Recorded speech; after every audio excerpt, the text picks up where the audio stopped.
Numéro 7, on passe à l'audio. Parce que c'est pas forcément évident comme ça, mais dans le montage vidéo, le son, c'est hyper important. Alors si tu commences UGC, tu n'as peut-être pas de micro, et c'est totalement ok, puisque CapCut a développé un outil que je trouve merveilleux dans sa version payante malheureusement. C'est l'outil Améliorer la voix, qui pour moi te permet vraiment d'obtenir un son clean sur tes vidéos et tes voix off. Mais un petit tips entre nous, c'est que des fois quand tu utilises cette option, ton audio disparaît. En fait, je t'invite juste à jouer avec le niveau de suppression de bruit, et là normalement, tu vas retrouver ton audio, y a pas de problème. Passons maintenant à la voix off. Sache que tu peux les enregistrer directement sur CapCut, il suffit d'aller dans l'onglet son et tu as le bouton enregistrer. Et là, j'ai plusieurs tips pour toi. Avec l'expérience, moi il me semble que c'est quand même plus simple d'enregistrer sa voix off en premier, de faire seulement un pré-découpage et un pré-dérochage, d'enregistrer toute ta voix off et de caler ton montage sur le rythme de ta voix off. J'ai déjà fait l'inverse, c'est beaucoup plus difficile. T'as pas forcément le temps de caler toutes les infos que tu veux, ou au contraire, t'as beaucoup trop de temps. Petit 2, n'hésite pas à couper ta voix off en plusieurs morceaux, plutôt que d'essayer de faire des gros blocs d'un coup, et forcément de devoir recommencer.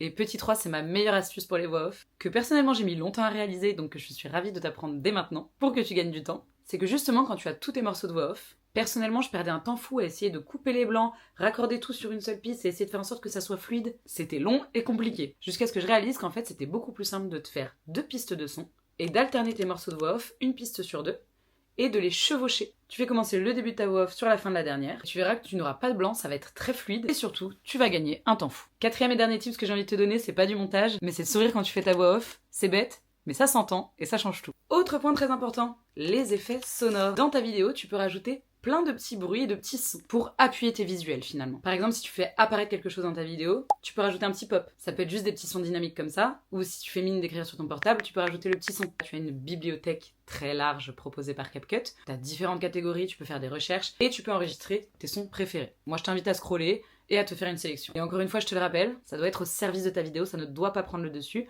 donc on utilise avec modération. Et enfin, dans l'onglet son, tu peux rajouter de la musique directement de la bibliothèque CapCut. Là aussi, si tu sais quelle musique tu veux utiliser, ça peut être intéressant de la placer dès le départ, avant ton découpage, et d'utiliser le bouton rythme. Si tu fais générer automatiquement, CapCut va en fait te proposer des points de rythme qui peuvent te permettre de faire un montage en phase avec la musique. Enfin, mon tips général par rapport à l'audio, c'est de contrôler le volume global de tous tes sons. Il faut qu'on entende bien ta voix et notamment que tous les sons que tu as rajoutés ne soient pas trop forts.